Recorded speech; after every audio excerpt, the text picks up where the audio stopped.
Hello, hello, everybody. Come on in, take a seat, um, grab your blanket because that snow out there looks like where I'm sitting right now. It looks like a lot of people in the United States are getting some dumped on with snow. So it's a good day to just stay in and do some chatting, right? Today, I wanted to give an update to the Madison school shooting. Um, there has been a few things that have come out over the last couple days, and I just kind of wanted to wait to see, what more we could find out.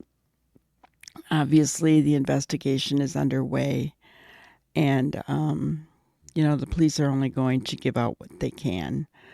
For those of you who don't know what happened, there was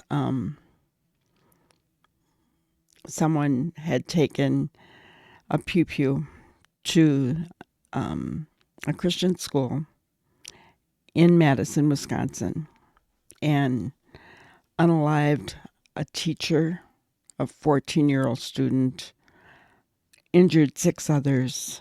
Two are very critical and unalived themselves. Okay, I'm going to kind of give an overview about it because it's going to help put us in the frame of mind what I want to talk about today. So, two people were unalived and six others were injured in a shooting at the Abundant Life Christian School in Madison.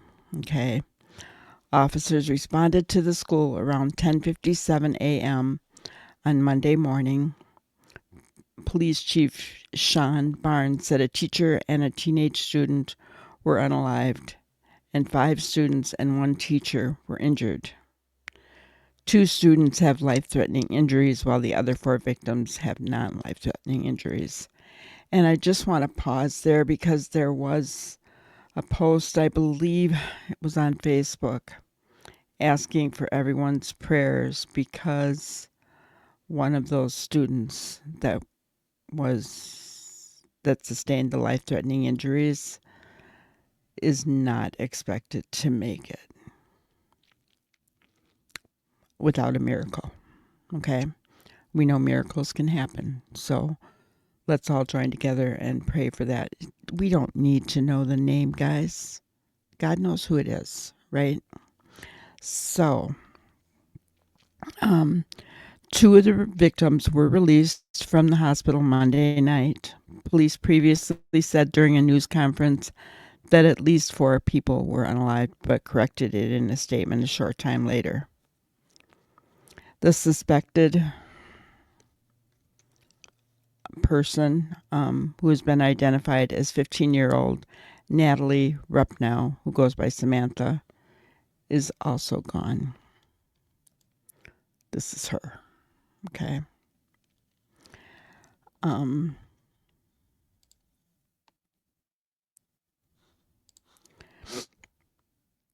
She was a student at the school and was found with an apparent self-inflicted pew-pew wound. Officers did not fire their weapons. And she died while in transport to the hospital. So when they got to her, she was still alive. It's not clear if she did this to herself when she saw them or before they can. I don't know. That's not clear yet. That'll come out later.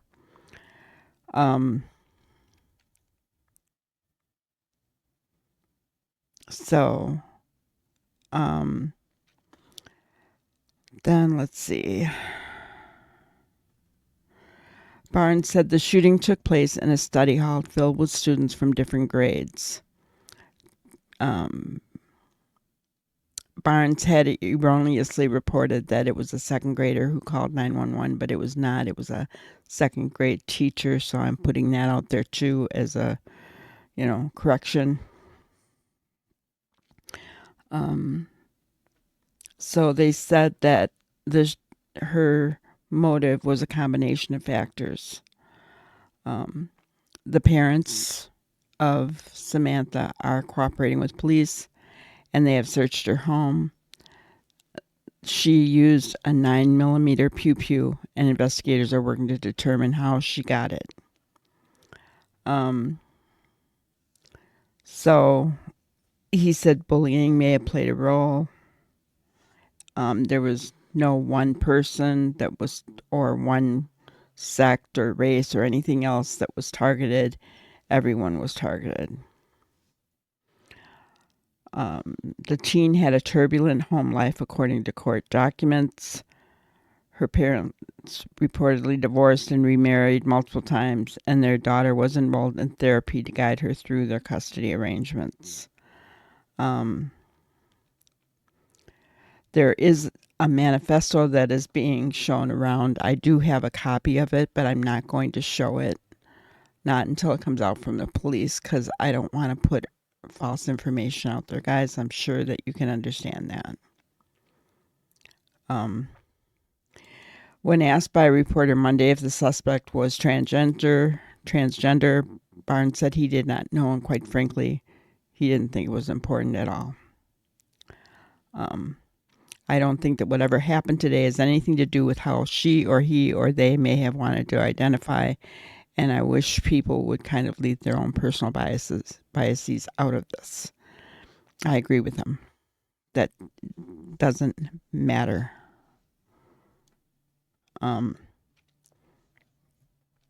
The school had recently had active pew pew training, right? They do lockdown drills. They train on it. They do evacuation drills. They had recently had it. There were false threats made against several Madison metropolitan schools after this happened, but they were all found to be, bogus. So the next thing was that during their review of Samantha's social media kind of thing, they found a man who was in contact with Samantha. This is him. He's 20 years old. He allegedly was plotting to attack a government building, according to records and media reports. And on Tuesday evening, a San Diego County Superior Court judge granted a pew pew violence emergency protective order that the Carlsbad Police Department filed against local resident Alexander Pfaffendorf. That is his name, Alexander Pfaffendorf. According to online records reviewed by the Times, this is a civil action that allows law enforcement to seize weapons from individuals deemed to be a threat to themselves or others. So they detained him after learning he was allegedly plotting a mass unaliving with 15-year-old Natalie Samantha Rupnow. So during an FBI interview, Pfaffendorf admitted to the FBI agents that he told Rupnow that he would arm himself with explosives and a gun and a pew pew, and he would target a government building. So he told her he would do this, and he admitted that he told her he would do this. So he has been arrested, possibly linked to the unaliving event that happened. So I think that's awesome, guys. And it's time. I have said it many times. Mental health. There's something wrong. She was having therapy, right? But when children do this, and she was 15, he's 20, though he doesn't look it, but he's 20. I don't know. The older I get, the younger people look. But he's 20, okay? And there's got to be some mental health. It always comes back to that, guys. Right? So I'm very firm, and it will probably not be a popular opinion. I get that and I understand it, but my opinion, and I have a right to it, okay? I have a right to my opinion, is that the pew-pews are not responsible for this, okay? People are. People with mental health issues are. We need to get control of our mental health in our country, across the world for that matter. This is an important topic, guys. Prince William and Princess Kate talk about it all the time. Mental health. It's important. It's important. Not everyone is going to go out there and use a pew-pew to unalive other people. They're not. There are kids that have been trained for deer hunting, for example, that would never think or even dream of doing something like that. They've been taught to respect. Okay. So, I'll get off my soapbox. Now, I will say this. There is no excuse for assault rifles to be out in the public. None whatsoever. That's what they're used for, assault.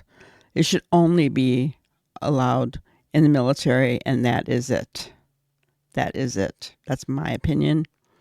There should not be any other kind of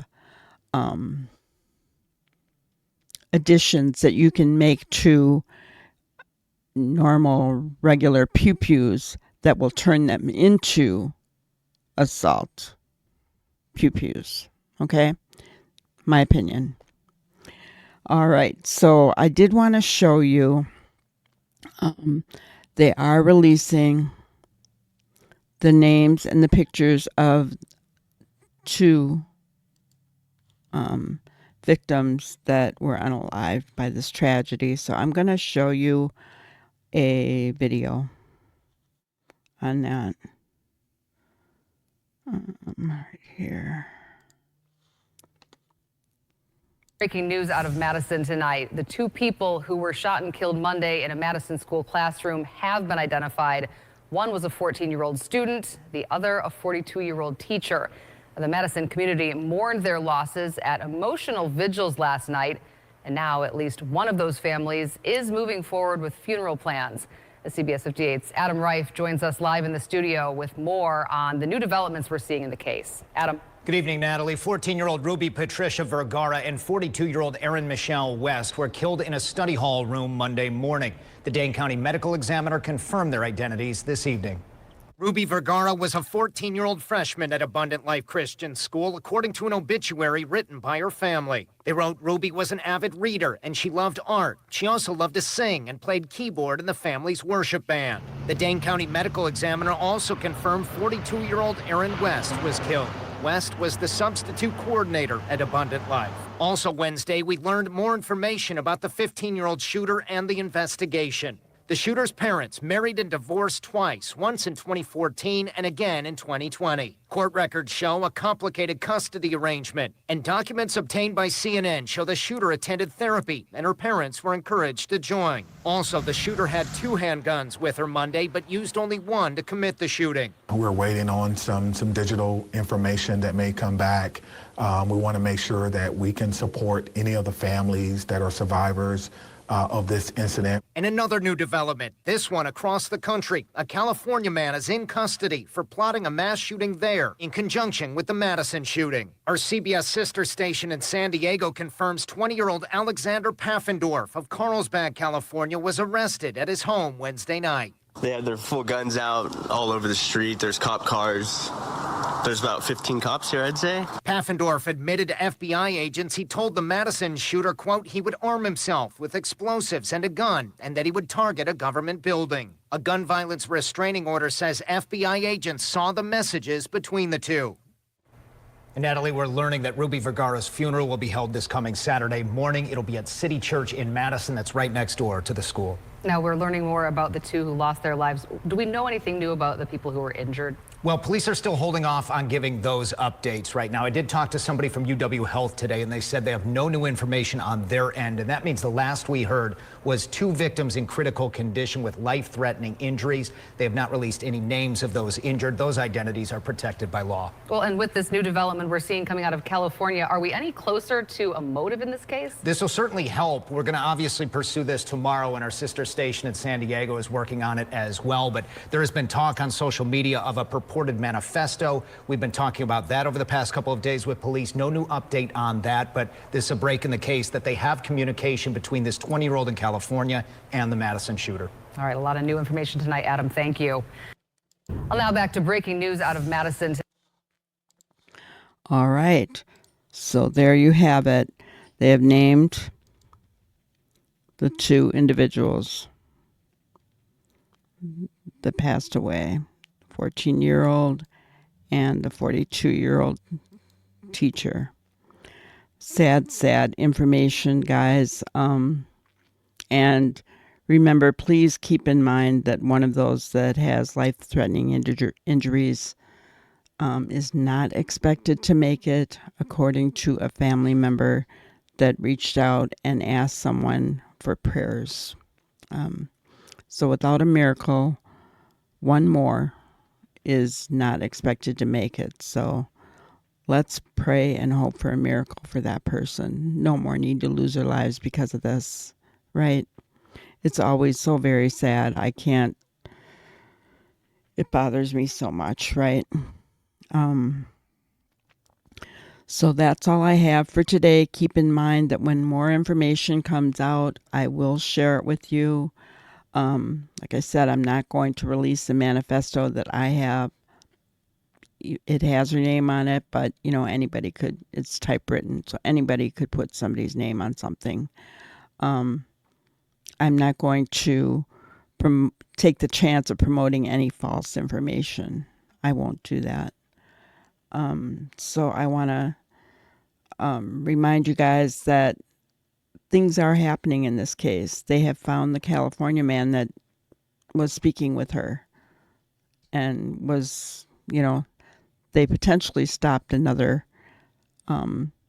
event from happening, right? Horrific event from happening.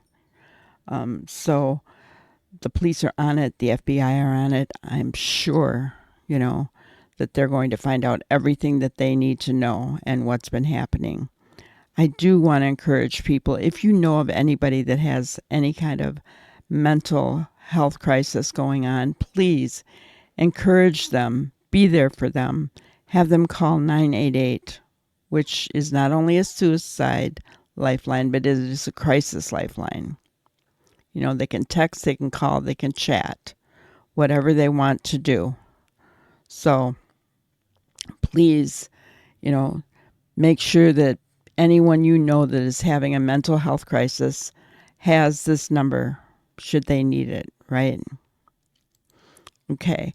Forget on Monday, the 23rd, during our random or our live, we are going to select one random person to win my Christmas giveaway. And also, when we get to 1,000 subscribers, I'm going to select 3 lucky winners to receive a special gift. Okay? So share, like, subscribe, become a member, for all the perks. So we have a lot here that we're going to be offering now and in the coming months here at Granny's Crime Busters. Okay? The last thing I want to leave you with is my grannyism for today. If any of you know me, you know that I always leave you with a thought. At any given moment, you have the power to say, this is not how the story is going to end. So when we're thinking of maybe spewing some hatred or, whatever it may be, we have the power to say, oh, nope, that's not how this is going to end. I'm going to show kindness and love instead, right? We can change our mindset. If only Samantha had done that, right? if only, and so many others. That's why mental health is so important, you guys. All right, that's all I have for today. Have a wonderful day. Thank you for watching another episode of Granny's Crime Busters. We really appreciate each and every one of you. Don't forget to subscribe and like and even share the content. You can follow us on any of our other social media platforms at YouTube, Twitter, Instagram, Facebook, and TikTok. We really appreciate you guys, and you can also email us at grannyscrimebusters@gmail.com. Thank you so much, and we will see you on the next one. Thanks, guys.